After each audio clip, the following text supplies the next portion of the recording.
Hello everyone, welcome to free education. इस video में हम डिस्कस करेंगे 23 सितंबर शिफ्ट 2 का पेपर डिस्कस करेंगे, सीजीएल 2024 टीयर 1 का। वीडियो स्टार्ट करने से पहले बस मैं आपका 1 मिनट लूँगा, ठीक है। वैसे तो जनरली मैं ज्ञान देता नहीं हूँ, बट थोड़ा बहुत दे देता हूँ। देखो अभी आपका सीजीएल 2024 का रिजल्ट आया है, कट ऑफ वगैरह काफ़ी हाई गई है, वो सब तो आपको पता ही है। दूसरा एक चीज़ मैं बोलना चाहूँगा कि कुछ ऐसे लोग होंगे जिनके एक या 2 मार्क्स से पेपर रहा होगा, या इवन 5-7 से भी रहा होगा, तो उनको एक्सपेक्टेशन थी कि पेपर हो जाएगा क्लियर, और सबको यही था कि इतनी कट ऑफ नहीं जाएगी। लेकिन अभी कट ऑफ काफ़ी ज़्यादा गई है। लेकिन यार देखो, और कोई ऑप्शन नहीं है। जब अगर आप इस फील्ड में आ गए हो तो आपको तो ये तो पता है कि आप उतने काबिल तो हो कि आप जॉब ले लोगे। तो थोड़ा पेशेंस बना के और सीजीएल 2025 की तैयारी कर लो। और देखो, जब कॉम्पिटिटिव एग्जाम में आप आए हो तो ये चीज़ तो आपको पता ही है कि यहाँ पे कितना कंपटीशन है। यहाँ पे आपको असफलताएं ज़्यादा देखने को मिलेंगी और सफलता कम मिलेगी। लेकिन आपके अगर फाइनल से मतलब जो कट ऑफ से, या आप एक बॉर्डर पे चल रहे हो, मतलब अगर अभी आप उस लेवल पे हो कि आप हर बार एक बॉर्डर पे रह रहे हो, तो ये समझ लो कि आपकी जो प्रिपरेशन है ना, वो आपने यहाँ से स्टार्ट की थी और इस पीक पर पहुँच गई। बस आपको अब ये थोड़ा सा ये और रास्ता कवर करना है, ठीक है। बस ये थोड़ा सा रास्ता कवर करना है। अब यहाँ पे आपको पेशेंस बनाए रखना है। और देखो, क्योंकि अब मान लो अगर आप जनरली क्या होता है कि मोस्टली लोग ऐसे होंगे जो कि फर्स्ट अटेम्प्ट में पेपर नहीं निकलेगा, क्योंकि यहाँ पे हर कोई एकदम धुरंधर तो बैठा नहीं है, ठीक है। कई सारे अटेम्प्ट देते हैं, मल्टीपल्स एग्जाम्स हम देते हैं, जिसमें मैक्सिमम हमें असफलताएं मिलती है, लेकिन फिर भी हमें तैयारी करते रहना पड़ता है। आज रिजल्ट आया है, 2 दिन नॉर्मल होकर फिर हम तैयारी स्टार्ट कर देते हैं। ये एक ऐसा फेज है जिसमें स्टूडेंट बहुत ज़्यादा पेशेंस रखता है, बहुत ज़्यादा कंट्रोल रखता है अपने आप पर, और इधर उधर की बहुत सारी जो भारी चीज़ें हैं, फैमिली का प्रेशर हो गया, जॉब का प्रेशर, तो सब कुछ सहन करना पड़ता है। बावजूद इसके भी लोग तैयारी करते हैं, ठीक है। ये चीज़ें आप लाइफ में जब कभी प्रॉब्लम्स फेस करोगे तो आपके अंदर ये जो पेशेंस है ना, ये वहाँ भी काम आने वाला है, ठीक है। पहला क्वेश्चन है, बाकी तैयारी करते रहो, मैं तो यही बोलूँगा। Sign A minus cos A ये है, तो हमें वैल्यू चाहिए sign A into cos A की। देखो, साइन ए कॉस ए चाहिए तो ये कहाँ से आएगा, यहाँ स्क्वायर करना पड़ेगा इसका। तो इसका जब मैं स्क्वायर करूँगा तो एक टर्म आएगी साइन स्क्वायर ए प्लस कॉस स्क्वायर ए, वो हो जाएगा 1, माइनस क्या आएगा 2 sine theta into cos theta. S और सी से ही लिख रहा हूँ मैं, थोड़ा टाइम बच जाएगा। इसका जब स्क्वायर करेंगे तो देखो ये आ जाएगा 1/4, 2 का मैंने स्क्वायर कर दिया 1/4, और इसका क्या आ जाएगा ए स्क्वायर प्लस बी स्क्वायर, तो √3 + 2 ये हो जाएगा 5 माइनस 2 इंटू ए बी, यानी ये आ जाएगा √6। चूंकि हमें साइन और कॉस चाहिए तो इसको दूसरी साइड ले जाएंगे हम। 2SC ये क्या आ जाएगा 1, फिर इसको थोड़ा और सॉल्व कर लो तो ये आ जाएगा 5/4 माइनस 2 से अंदर मल्टीप्लाई करूंगा तो ये आ जाएगा √6/2 से ये कट जाएगा 2 टाइम। हमने 2SC को इधर ले गए तो ये चीज़ हमें इधर लानी पड़ेगी, तो ये हो जाएगा 1 माइनस 5/4, और ये हो जाएगा प्लस का √6/2, ठीक है। यहाँ पे एलसीएम क्या आ जाएगा 4 एलसीएम लेंगे तो ये हो जाएगा 4 माइनस 5, और प्लस हो जाएगा ये 4 में 2 टाइम भाग जाएगा, और ये हो जाएगा 2√6। 4 माइनस 5 यानी माइनस का 1 प्लस 2√6 आ जाएगा ये। चूंकि हमें सिर्फ sine theta into cos theta चाहिए था, यानी ये जो 2 यहाँ पे है ये भी नहीं चाहिए, तो इस 2 का और डिवाइड कर देंगे तो आंसर आ जाएगा अपना माइनस का 1 प्लस का 2√6/8। कौन सा ऑप्शन है, -1 प्लस 2√6/8, ऑप्शन नंबर पहला है। देखो नेक्स्ट है क्वेश्चन नंबर 2। बोला गया है कि फॉलोइंग बार चार्ट करता है ईयर वाइज परसेंटेज हाइक को फ्यूल प्राइस में with respect to the previous year. जो परसेंटेज हाइक देखा जाता है वो प्रीवियस ईयर के रेस्पेक्ट में देखा जाता है। तो पूछ रहा है कि कितनी ऐसी साल है, how many year did the fuel price not rise, जिनमें फ्यूल प्राइस नहीं बढ़ा। देखो 2015 से यहाँ पे 2021 तक है, तो सबसे पहले 15 को तो किसी को कंपेयर करने, 15 से को किससे कंपेयर करोगे, प्रीवियस ईयर से 2014 जो कि है ही नहीं, तो कंपेयर करेंगे 2016 से। 2015 के कंपेयर में बढ़ा है, बिल्कुल बढ़ा है। यहाँ पे अगर मैं देखूँ, वैसे देखा जाए ना तो ये सवाल सही नहीं बनाया गया, क्योंकि इन्होंने यहाँ पे 0 आंसर है, ठीक है। अब बोल रहा है कि प्रीवियस ईयर के रेस्पेक्ट में देखना है, तो ये प्रीवियस ईयर के रेस्पेक्ट में तो नहीं देख पाओगे। यहाँ अगर मैं देखूँ 2016 में, 16 नहीं 17 में, तो प्रीवियस ईयर के रेस्पेक्ट में तो घटा है ना ये बढ़ पता है कब रहा है, जब सिर्फ हम एक ईयर का देखें। इस ईयर का देंगे 16 का 15 के रेस्पेक्ट में, फिर 7 देखें ये 6 के रेस्पेक्ट में बढ़ रहा है, ये इसके रेस्पेक्ट में बढ़ रहा है। लेकिन हर जगह तो नहीं बढ़ रहा ना यहाँ पे, क्योंकि यहाँ 2016 से 17 में 10.5 से 6 आ रहा है, तो ये घट रहा है। तो थोड़ा मुझे तो ये डाउटफुल लग रहा है कि क्या कैसे इन्होंने सवाल बनाया है। तो ऐसे देखा जाए कि आंसर क्या होगा, तो फिर देखो हमसे पूछ रहा है कि how many year did the fuel price not rise, नहीं बढ़ा। तो यहाँ पे तो बढ़ा है, यहाँ पे देखो 10.5 से कम 6 हुआ है, यानी यहाँ इस केस में नहीं बढ़ा। फिर यहाँ से 6 से 7 हुआ है, 7 से 8, तो आंसर मेरे हिसाब से 1 आना चाहिए। इसका बाकी देख लेना, ये डाउटफुल लग रहा है। नेक्स्ट सवाल देखते हैं। क्वेश्चन नंबर है अपने पास क्वेश्चन नंबर 3, बोल रहा है कि लीस्ट नंबर बताना है जो सब्ट्रैक्ट किया जाए इस नंबर में से, जिससे कि जो नंबर है वो डिविजिबल हो जाए 11 से। नंबर क्या है? 7 2 7 8 7 4 5। देखो ये 2 और 2 4 2 6, 7 डिजिट का नंबर है, इसको 8 डिजिट का बना लेते हैं हम। हमसे बोल रहा है कि इसमें से क्या ऐसा हम नंबर घटाए जिससे कि नंबर डिविजिबल हो जाए अपना 11 से। आपको पता है कि 11 का रूल क्या है? इवन ऑड पर जो नंबर है, इवन और ऑड प्लेस पे उनका डिफरेंस या तो 0 हो या 11 का मल्टीपल हो। यहाँ पे देखो 0 से 2, फिर 2 से 8 10, 10 और 4 14, ये आ रहा है 14 सम। और यहाँ पे 7 और 7 14, 14 और 7 21, और यहाँ पे 5 है ये, यानी 21 और 5 26, इनका सम 26 आ रहा है, इसका 14 आ रहा है। हमसे पूछ रहा है कि इसमें से क्या घटाए इस नंबर में से, जिससे कि जो नंबर है डिविजिबल हो जाए किससे? 11 से। पहले तो 26 में से 14 घटाओ, 26 में से 14 घटा रहे तो कितना आ रहा है? 12 आ रहा है। अब 12 में से और अब क्या घटा सकते हो जिससे कि नंबर किससे डिविजिबल हो जाए अपना 11 से? तो 12 में से 1 और घटा सकते हो, तो नंबर क्या हो जाएगा अपना? डिविजिबल हो जाएगा 11 से। हो सकता है काफी लोगों को समझ नहीं आया हो यहाँ पे, तो आप ऐसे समझ सकते हो कि जो नंबर घटेगा वो कहाँ पे घटेगा। देखो ये सिर्फ यूनिट डिजिट नंबर है सब, और 5 तक जा रहा है लास्ट। हमसे पूछ रहा है कि लीस्ट नंबर हमें घटाना है, तो 5 की जगह 5 में से मैं 1 घटा दूंगा, तो यानी लास्ट में यहाँ पे 4 आएगा। यहाँ पे 4 आएगा तो ये सम 26 ना होगा 25 हो जाएगा, तो 25 माइनस 14 क्या हो जाएगा? 11 हो जाएगा। वैसे समझ सकते हो। नेक्स्ट सवाल है, एक मोटर बोट है जो 15 किलोमीटर पर आवर की स्पीड से 50 किलोमीटर डाउन स्ट्रीम जाती है और 7.5 घंटे में वापस लौट आती है, तो स्पीड बताना है स्ट्रीम की क्या होगी। देखो 50 किलोमीटर डाउन स्ट्रीम जा रहा है, यानी x प्लस वाई होगी स्पीड, और जो बोट की स्पीड है वो हमें गिवन है, यानी x प्लस क्या हो जाएगा? Sorry 15 plus x। फिर क्या हो रहा है कि 50 किलोमीटर वापस आ रही है, यानी अप स्ट्रीम में तो स्पीड हो जाएगी 15 माइनस x। ये बराबर है 7 आवर 30 मिनट, या जिसको मैं लिख सकता हूँ 7.5 घंटे। 7.5 मतलब क्या है? 15/2। अब यहाँ पे देखो हिट एंड ट्रायल से हम देखते हैं, जनरली हम यही ट्राई करते हैं कि हिट एंड ट्रायल से चीजें बन जाए। जैसे यहाँ पे 50 है और यहाँ पे 15 है, अगर मुझे 50 को 15 से डिवाइड करना होगा तो मैं 5 रख के ट्राई कर सकता हूँ ना। अगर मैंने यहाँ पे 5 रखा तो पर वेरीफाई करना पड़ेगा, 5 हमने सिर्फ अज्यूम किया है यहाँ पे, ठीक है। तो 15 माइनस 5 10 आएगा, 10/5, यानी ये तो आ गया 5।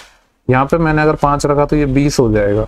50/20 मतलब 5/2, यानी यहाँ से आ रहा है 2.5। 2.5 और 5 मिलके 7.5 बना रहे हैं, यानी ये सेटिस्फाई कर गया। इसका मतलब मैं कह सकता हूँ कि जो y की वैल्यू है, y नहीं यहाँ पे हमने x माना है, तो x क्या हो जाएगा? 5 हो जाएगा। ये किसकी स्पीड है? स्ट्रीम की स्पीड है। बाकी तो आप सॉल्व कर सकते थे क्वाड्रेटिक बना के, लेकिन जनरली हिट एंड ट्रायल से चीजें बन जाती हैं, और हमेशा मैं वही अप्रोच आपको बताता हूँ। नेक्स्ट सवाल है क्वेश्चन नंबर 5। क्या बोला गया यहाँ पे? बोला है कि कमरे की लंबाई चौड़ाई ऊंचाई 15.95 है। पेंट के एक डिब्बे से 40 वर्ग मीटर के क्षेत्रफल को पेंट किया जाता है। पेंट का एक बॉक्स है, ठीक है, जो क्या करता है 40 स्क्वायर मीटर एरिया को वो पेंट करता है। तो बोल रहा है कि कमरे की जो दीवारें हैं, जो वॉल हैं, उनको पेंट करने के लिए कितने डिब्बे चाहिए होंगे। आपको पता है कि सबसे पहले हमें एरिया चाहिए होगा। एरिया किसका? कमरे के चारों दीवारों का। तो जो वॉल्स का एरिया होता है वो क्या होता है? Twice of L plus B into H। यानी सबसे पहले यहाँ से मैं एरिया निकाल रहा हूँ 2 इंटू L, और B की वैल्यू हो जाएगी 15 और 9 24, और H की वैल्यू है 5। 24 पंजे 120, 120 दूनी 240, यानी 240 मीटर स्क्वायर एरिया हमें पेंट करना है। और हमें पता है कि एक जो डिब्बा है वो 40 मीटर स्क्वायर को पेंट करता है। तो हमें टोटल कितने डिब्बे चाहिए होंगे? 6 डिब्बे हमें चाहिए होंगे, जिससे कि वो क्या करे? पूरे के पूरे दीवार को पेंट कर दे। तो 6 आंसर हो जाएगा। नेक्स्ट सवाल देखते हैं। बोला गया है कि the distance between the longest chord, सबसे बड़ी जीवा और सेंटर के बीच में दूरी क्या होती है? देखो ये सर्कल है, ये यहाँ पे अपने सबसे बड़ी जो लॉन्गेस्ट कॉर्ड होती है वो क्या होती है? डायमीटर होता है। तो पूछ रहा है कि डायमीटर और सेंटर के बीच की दूरी क्या होगी? डायमीटर पे ही तो सेंटर होता है, तो इनके बीच में दूरी कहाँ होगी? 0 डिस्टेंस होगी। क्या बोला गया है कि 55 वस्तुओं का अंकित मूल्य 55 वस्तुओं का मार्क प्राइस है, वो इक्वल है कॉस्ट प्राइस ऑफ 99 प्रोडक्ट, 99 वस्तुओं के। तो यहाँ से अगर मैं देखूँ तो 11/9 99 और 11×5 यानी MP/CP का जो रेशियो है वो 9:5 आ गया। ये तो एक कंडीशन हो गई। फर्दर हमें क्या गिवन है? The selling price of 56 item, 56 वस्तुओं का सेलिंग प्राइस SP वो इक्वल है 35 वस्तुओं के मार्क प्राइस यानी MP के। देखो यहाँ से 7×5 और 7×8 56, यहाँ से मैं कह सकता हूँ SP और MP का जो रेशियो है वो मेरे पास 5:8 आ रहा है। क्योंकि प्रोडक्ट एक ही है तो एमपी भी तो सेम होना चाहिए ना। यहाँ पे एमपी 9 है, यहाँ पे एमपी 8 है, इसको सेम बनाने के लिए इसको 8 से मल्टीप्लाई कर दिया ऊपर नीचे, इसको सेम बनाने के लिए इसको 9 से मल्टीप्लाई कर दिया। अब हमसे पूछ रहा है कैलकुलेट द प्रॉफिट और लॉस परसेंटेज। प्रॉफिट या लॉस परसेंट निकालना है। प्रॉफिट या लॉस कैसे निकलता है? सीपी और एसपी से। सीपी कितना है? सीपी है 5 8 40, सीपी यहाँ से 40 है, और एसपी कितना है? 5 नाम 45, यानी 40 से 45, 40 से 45 यानी 5 8 40, 5 नाम 45। 8 से किसी सामान को 9 में बेच रहे हो, एक का प्रॉफिट है 8 पर, और 1/8 होता है 12.5%, तो 12.5% is the correct answer. Question number 8 है, बोला गया कि एक इलेक्शन हुआ है दो लोगों के बीच में, पी को 42% मिले हैं वैलिड वोट का, क्यू को पी को 42 मिले हैं वैलिड वोट का, and Q won by this, और क्यू इतने वोटों से जीत जाता है। 20% लोग हैं जिन्होंने अपना वोट नहीं डाला, 10% ऐसे लोग हैं जिनके वोट इनवैलिड हो गए। तो हमसे पूछ रहा है कि टोटल रजिस्टर्ड जो वोटर थे पोल बूथ में वो टोटल कितने थे। देखो 100 मान के भी कर सकते हैं, या फिर ऐसे समझ लो कि टोटल x वोट थे। अब क्या हुआ कि 20% ने वोट ही नहीं डाला, तो डाला कितना होगा? 80% ने, यानी 4/5 ने। इसमें से भी 10% इनवैलिड हो गए, तो वैलिड कितने होंगे? 90%, यानी 9/10। ये तो इतना जो वोट है, ये वाला वोट, ये किसको रिप्रेजेंट कर रहा है? ये वैलिड वोट को। अब बोल रहा है कि पी को 42 मिले हैं। अगर पी को 42 मिले हैं तो मैं कह सकता हूँ क्यू को फिर 58 मिलेंगे। ये टोटल 100% अलग है और ये टोटल 100% अलग है। ये सिर्फ हार जीत वाले वैलिड वोट का डिफरेंस की बात हो रही है, यानी पी को अगर 42 मिले हैं तो क्यू को कितने मिले होंगे अपने पास? 58 मिले होंगे। ये पी को मिले हैं, ये क्यू को मिले हैं। बोल रहा है क्यू 45,360 वोटों से जीत गए, यानी अगर यहाँ पर डिफरेंस में देखूँ तो 16% का डिफरेंस आ रहा है।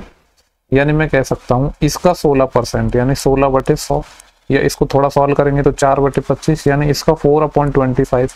इसका जो डिफरेंस है वही सवाल में बोला है 45,360 है। बस इसको सॉल्व करना है हमें। 9 से काट लेते हैं पहले, ठीक है। 9 चौक 9 पंजे 45, फिर 0, 9 चौके 36, 5040, 4 4 16 बचा है। 16 से काट लेते हैं, 16 3 48, बचेंगे 2 24, 16 का 16, फिर कितने बचेंगे? 8 बचेंगे, तो 80 हो जाएंगे। 16 पंजे 80, यानी मैं x अगर निकालूंगा तो 25 गुणा 25, 125, 125 का 10 गुणा, यानी 1250। 1250 को मुझे मल्टीप्लाई करना है 315 से। देखो एक तो 0 आएगा लास्ट में, फिर 5 गुणा 5 25 आएगा, यानी लास्ट में 50 आना चाहिए। 50 लास्ट में इसी ऑप्शन में। बाकी मल्टीप्लाई करना चाहते हो तो कर सकते हो, ठीक है। लेकिन मल्टीप्लाई करने की नीड नहीं है, लास्ट 2 डिजिट से अपना चीज़ें इजीली हो गई हैं। और ऐसी चीज़ों तब आप अप्लाई कर पाओगे ऐसी चीज़ों को जब आप रेगुलर प्रैक्टिस में ऐसी चीज़ें यूज करोगे। तो एक दिन में नहीं आती हैं ये चीज़ें, ध्यान ही नहीं जाता है। बोल रहा है कि हेमा 20 वर्ष की है और उसकी बहन है नेहा 30 वर्ष की है। कितने ईयर पहले उनकी जो एज थी वो 3 और 5 के अनुपात में थी। देखो अभी हेमा 20 की है, उसकी बहन 30 की है। मैं मान लेता हूँ कि x साल पहले उनका रेशो 3:5 था, तो दोनों में से x घटा दो। अभी रेशो 3:5 हो गया। इधर आएगा -5x और इधर आएगा -3x, ठीक है। यानी -5x और -3x, तो 5 को इधर ले जाओगे तो 5 - 3 2x आएगा। कुछ स्टेप में कम कर रहा हूँ। 20 पंजे 100, इधर 30 3 90, तो 100 - 90 यानी 10 आएगा। यानी मैं कह सकता हूँ x की वैल्यू क्या आ जाएगी? 5। नेक्स्ट सवाल है question number 10।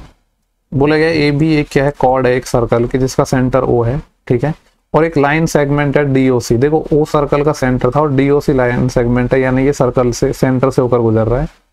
From a point D on the circumference, point D से of the circle in the major segment meet AB produce at C, जो C पर मिलता है जब AB को हम आगे बढ़ा रहे हैं। तो और BC बराबर OD गिवन है। इस तरीके से है। देखो ये एक सर्कल हो गया, ये एक कॉर्ड हम बना लेते हैं AB, इसको आगे प्रोड्यूस कर रहे हैं हम, और एक हम यहाँ पे सेगमेंट बना रहे हैं जो सेंटर से होकर गुजरता है। तो कुछ थोड़ा ऐसा बनाना पड़ेगा कि सेंटर से होकर गुजरे। मान लो ये सेंटर है इसका, वो जो सेगमेंट था लाइन सेगमेंट वो था DOC, और C कहाँ पे मिलता है? जब AB को आगे बढ़ाते हैं तो C पर मिलता है। इस तरीके से चीजें गिवन है। BCO एंगल अपन को 30 गिवन है। BCO यानी ये वाला एंगल 30 डिग्री है। हमसे पूछ रहा है AOD यानी ये वाला एंगल हमसे पूछ रहा है, ठीक है। इसको हमें निकालना है। देखो यहाँ पे बोला था कि BC और OD बराबर है, यानी BC यानी ये वाली लेंथ और OD यानी ये वाली लेंथ बराबर है। चूंकि O से लेकर D तक तो रेडियस है, तो इसको मैं R कह सकता हूँ, तो ये भी R हो जाएगा, ठीक है। हमें एंगल चाहिए ये। अब मैं एक काम कर रहा हूँ, मैं इसको यहाँ से मिला देता हूँ, इसको मिला रहा हूँ मैं यहाँ से B से। अगर मैं इसको यहाँ से मिला रहा हूँ तो आपको पता है कि ये रेडियस है, ये भी रेडियस है, है कि नहीं। अगर ये रेडियस है तो ये वाले जो एंगल्स है वो क्या हो जाएंगे, इक्वल हो जाएंगे। अब देखो यहाँ पे अगर ट्राइंगल ओ सी बी की आप बात करो तो इसमें ये वाली रेडियस क्या है, ये जो साइड है वो आर है, ये भी आर है, यानी इसके सामने का ये वाला एंगल और ये वाला एंगल सेम होगा, यानी ये 30 है तो ये भी 30 हो जाएगा। ये 30 है, ये भी 30 है, तो मैं कह सकता हूँ ये इस ट्राइंगल का एक्सटीरियर एंगल हो जाएगा, यानी ये वाला एंगल 60 हो जाएगा। क्योंकि ये दोनों रेडियस थी, ये भी 60 हो जाएगा। दो एंगल 60 हो गए तो तीसरा भी 60 ही हो जाएगा। ठीक है, और ये एक स्ट्रेट लाइन थी अपने पास, ये 30 एंगल था, ये 60 है, यानी यहाँ से लेकर यहाँ तक पूरा ये क्या हो गया, 90 हो गया। और ये एक स्ट्रेट लाइन है, ये 90 है, तो ये बच्चा कितना हो जाएगा, ये भी 90 डिग्री। समझ आ गया कि नहीं, वापस एक बार समझा देता हूँ। देखो यहाँ पे मैंने क्या किया है, ये वाला एंगल 30 है, ठीक है, ये वाली जो भुजा BC है और ये O से लेकर B तक मैंने एक लाइन ड्रॉ कर दी। क्योंकि ये रेडियस थी, ये एंगल 30 है, तो इसके सामने का ये वाला एंगल भी 30 हो गया। और ये इसका एक्सटीरियर एंगल था, ये 60 है, और ये दोनों रेडियस थी तो ये दोनों एंगल बराबर हो गए, यानी 60-60 हो गए। अब एक ट्राइंगल के दो एंगल 60 हो गए तो तीसरा भी 60 हो गया। ये 60 था और इधर ये 30 था, यानी यहाँ से लेकर ये जो एंगल है ये पूरा अपना कितना हो गया, 90 हो गया। अगर ये 90 है और ये एक स्ट्रेट लाइन थी तो बचा ये एंगल भी कितना हो जाएगा, 90 डिग्री हो जाएगा। Expenditure on royalty is publishing certain number of books be rupees 43,500, then what is the combined expenditure on transportation, binding and printing. Royalty पर जो खर्चा है वो बोला है कि 43,500 है। रॉयल्टी पर जो खर्चा है ना, ये वाला कलर है और ये वाला कलर यहाँ पे है, यानी 15%, यानी तो 15% खर्चा है, उसकी वैल्यू सवाल में बोला है 43,500 है। और हमसे पूछ रहा है कंबाइंड खर्चा किस किस पे, ट्रांसपोर्टेशन पे। देखो ट्रांसपोर्टेशन पर था ये ब्लू कलर, यानी ये वाला, ये है यहाँ पे 10%। एक तो ट्रांसपोर्टेशन का पूछ रहा है तो 10% लेना है। और बाइंडिंग यहाँ पे लिखा ही है वैसे तो सबका, बाइंडिंग का ये है 16%। एंड प्रिंटिंग का यहाँ पे लिखा है 25%, यानी जो वैल्यू चाहिए हमें 25 और 16 कितने हो जाएंगे अपने पास, 41 और 10 51% की वैल्यू चाहिए हमें। ठीक है, और 15% की वैल्यू गिवन है। इसको 15 से काटो तो 15 दूनी 30, 13 बचेगा 135, 15 नंबर 135, यानी एक यूनिट की वैल्यू 2900 रुपये आ गई। हमें चाहिए 2900 इंटू 51, तो 2 0 आ जाएंगे। देखो अगर ये 50 नम्मा होता, ये 50 होता तो 50 गुणा 9 450, फिर 1 का 9 गुणा और, यानी 459 का 9 आएगा। ठीक है, तो मैं कह सकता हूँ 45 कैरी आएगी। फिर 51 दूनी कितना हो जाएगा अपने पास, 102 और 45 कितना हो जाएगा, 147, यानी आंसर कुछ ऐसा आना चाहिए 1,47,900 रुपये। ऑप्शन यहाँ पे तो नजर नहीं आ रहे हैं, सेकंड को देखते हैं। यहाँ पे है देखो 1,47,900 रुपये। ठीक है, नेक्स्ट सवाल देखते हैं क्या बोला गया है। What is the central angle of the sector corresponding to the expenditure incurred on binding. Binding पर जो खर्चा हो रहा है उसका एंगल हमें चाहिए। देखो टोटल आपको पता है 360 डिग्री है, यानी 100% की वैल्यू 360 डिग्री है, तो 1% की वैल्यू मैं कह सकता हूँ कितनी हो जाएगी, 3.6 डिग्री। हमसे पूछ रहा है बाइंडिंग पर, और बाइंडिंग का जो परसेंटेज है वो 23, यानी 23 की वैल्यू चाहिए। तो इसको मल्टीप्लाई कर दो 23 से। 36 या 108, 10 असिल 36 दूनी 72 और 10 82, और 0.1 के बाद आएगा, यानी 82.8 डिग्री आ जाएगा। कौन सा ऑप्शन है, थर्ड। सेम क्वेश्चन हिंदी में अवेलेबल है। सिंप्लीफिकेशन का क्वेश्चन है। 9/3 3, 3 गुणा 4 12, 18 माइनस 12 6, 25 माइनस 6 कितना आ जाएगा, 19।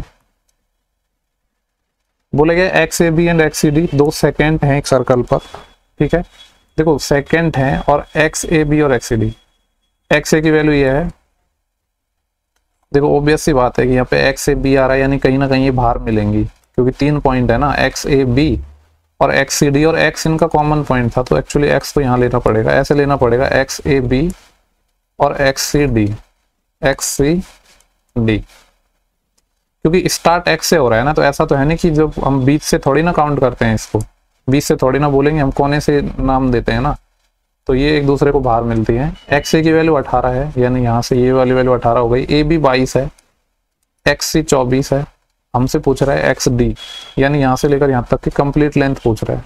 ठीक है, इसको मैं क्या मान लूँ, Y मान लेता हूँ। तो आपको पता है सेकंड थ्योरम, X से लेकर A तक की दूरी यानी 18 इंटू X से लेकर कंप्लीट B तक की दूरी कितना हो जाएगा, 18 और 22 कितना, 40। ये बराबर होगा X से लेकर C तक की दूरी 24 इंटू कंप्लीट X से लेकर D तक की दूरी। यही सवाल में पूछा था, X से लेकर D तक की दूरी। तो इसको काट लो, 8 तिया 24 और 8 पंजे 40, 3 6 की 18, 6 पंजे 30, यानी 30 आ गया XD की वैल्यू। नेक्स्ट सवाल है, if 300 calories are burn by jogging 6 kilometre, 6 kilometre अगर हम जॉगिंग कर रहे हैं तो 300 कैलोरी हम बर्न कर रहे हैं। तो पूछ रहा है कि कितनी टोटल कैलोरी बर्न होंगी पूरे वीक में। तो सबको जोड़ना पड़ेगा कि कितना किलोमीटर हम दौड़ रहे हैं। पहले मैं इंटीजर वैल्यू जोड़ रहा हूँ, 6 और 5 11, 11 और 5 16, 16 और 7 23, 23 5 28, 28 3 31, 31 7 38, 38 किलोमीटर तो ये आ गया। एक्स्ट्रा देखो 0.5 0.5 1 और 0.5 0.5 1 और, यानी 2 और हो जाएगा। यानी मैं कह सकता हूँ टोटल 40 किलोमीटर टोटल हम रन कर रहे हैं। जब 1 किलोमीटर रन कर रहे हैं, सॉरी 6 किलोमीटर रन कर रहे हैं तो 300 कैलोरी बर्न हो रही है। यानी कितना गुना है, 50 गुना। तो 40 किलोमीटर करेंगे तो 40 गुना 50, 2 0 और 4 पंजे 20, यानी कितना आ जाएगा 2000। नेक्स्ट वाला question number 16, cos a plus cos square a की वैल्यू 1 है तो sine square a plus sign की पावर 4 है। अगर ये 1 गिवन है तो ये भी 1 ही होगा। ये एक फिक्स पैटर्न है, ठीक है।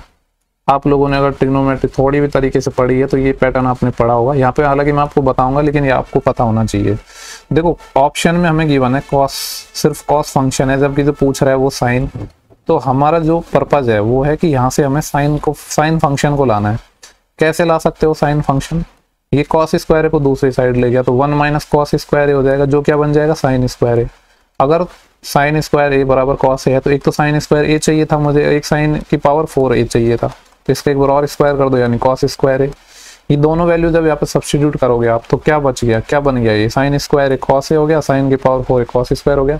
यही तो सवाल में गिवन था 1, यानी जो गिवन होता है वही वैल्यू हो जाती है। बोल रहा है त्रिभुज की माध्यिकाएं इक्वल है, मीडियन इक्वल है, तो त्रिभुज क्या होगा, सिंपल सी बात है इक्विलेटरल ट्रायंगल होगा। इक्विलेटरल ट्रायंगल में सब कुछ इक्वल होता है, मीडियन तीनों इक्वल हो जाएंगे। बाकी ऐसा कोई ट्रायंगल नहीं होता जिसमें सारी मीडियन इक्वल हो। 4 9 16 का फोर्थ प्रोपोर्शनल बताना है। अगर ए बी सी 3 नंबर है तो इनका फोर्थ प्रोपोर्शनल एक्स अगर मैं मानूं तो वो क्या होता है B C by A. B ये ए मान लो, इसको बी मान लो, इसको सी मान लो, ठीक है। तो बी सी यानी 9 गुणा 16 बटे ए मतलब 4, 4 से ये 4 टाइम जाएगा, 9 चौके 36, तो आंसर क्या आ जाएगा 36। बोल रहा है इसकी वैल्यू बतानी है। देखो एक तो तरीका आप वैल्यू पुट करो, वैल्यू आप 45 60 या ऐसे लोग उसमें दिमाग लगाओगे। अगर आपको वैल्यू पुट करनी है तो फिर 45 60 से बढ़िया है कि 3 4 5 का आप ट्रिपलेट मान लो, वैसे कर सकते हो। ये एक मेथड 1 है, यहाँ पे सब्स्टिट्यूट कर दो क्योंकि सारी वैल्यू अलग अलग आएंगी, 3 4 5 भी करोगे। लेकिन मैं मेथड 2 से इसको करना चाहता हूँ। मेथड 2 क्या है, अपना बेसिक से मैं इसको करना चाहता हूँ। ये है 1 अपॉन कॉसेक, कॉसेक को लिख दूंगा मैं 1 अपॉन साइन, माइनस ये है कॉट, कॉट को लिख दूंगा कॉस बटे साइन। तो आपको पता है यहाँ पे साइन थीटा एलसीएम आएगा, यानी ऊपर में साइन थीटा ले जाता हूँ और नीचे बच जाएगा सिर्फ 1 माइनस कॉस थीटा। यहाँ पे क्या बच जाएगा 1 माइनस कॉस थीटा, माइनस ये क्या है 1 upon sine theta, cross multiply कर दो, ये हो जाएगा साइन स्क्वायर थीटा, माइनस 1 से मल्टीप्लाई करेंगे तो ये हो जाएगा -1 इंटू +1 तो माइनस, और ये माइनस माइनस प्लस का हो जाएगा कॉस थीटा, और यहाँ पर आएगा 1 minus cos theta into sine theta. अब देखो ऊपर अगर इन दोनों में से मैं माइनस कॉमन ले लूँ तो आपको पता है 1 माइनस साइन स्क्वायर थीटा बन जाएगा, ये जो कि क्या होता है कॉस स्क्वायर थीटा, यानी ये क्या हो गया minus cos square theta plus cos theta बन गया कि नहीं। यानी यहाँ से कॉस थीटा मैं वापस कॉमन ले सकता हूँ, तो यहाँ बच जाएगा 1 माइनस बच जाएगा कॉस थीटा, यानी अल्टीमेटली जो ऊपर वाली वैल्यू है वो क्या आ गई अपनी, ये आ गई, और नीचे वाली वैल्यू ये है। तो 1 माइनस कॉस से 1 माइनस कॉस बच जाएगा कॉस बटे साइन, तो कॉस बटे साइन क्या होता है कॉट थीटा, तो कॉट थीटा आंसर हो जाएगा। बाकी मेथड 1 मैंने आपको बता ही दिया था कि आप वैल्यू पुट से कर सकते थे, करना चाहते थे, ठीक है। यहाँ से मैं ऐसे ऊपर गया। नेक्स्ट सवाल है, बोल रहा है कि 10 चेयर और 6 टेबल का जो टुगेदर मूल्य है वो इतना है, जबकि 3 चेयर और 2 टेबल का मूल्य इतना है, तो 1 चेयर और 1 टेबल का मूल्य बताना है। देखो चेयर का मूल्य सपोज मैं 1 का x मान लेता हूँ, टेबल का 1 मैं y मान लेता हूँ, तो एक इक्वेशन बनेगी 10 चेयर यानी 10x और 6 टेबल 6y बराबर 5140। दूसरी इक्वेशन क्या बनेगी 3 चेयर यानी 3x, 2 टेबल यानी 2y, ये बन जाएगा 1635। हमें x प्लस y चाहिए। इस इक्वेशन को अगर मैं 3 से मल्टीप्लाई कर दूं तो यहाँ पे 6y बन जाएगा, ऊपर भी 6y है, और फिर इक्वेशन 1 में इक्वेशन 2 माइनस कर दूं तो 10x और ये 3 3 9x, तो सिर्फ x बचेगा, y तो कैंसिल ही हो जाएगा। ये है 5140 माइनस 16 का 3 गुना 1600 का 3 गुना 48 और 35 का 3 गुना 105, और यानी ये हो जाएगा 4905। 4905 है और ये 5140। अगर इसमें 95 जोड़ता हूँ 4905 में तो 5000 और फिर 140 और, यानी 140 प्लस कितना बचा था यहाँ पे 95 और, तो 140 में 95 और जोड़ूंगा तो 235, यानी x मेरे पास कितना आ गया 235 आ गया।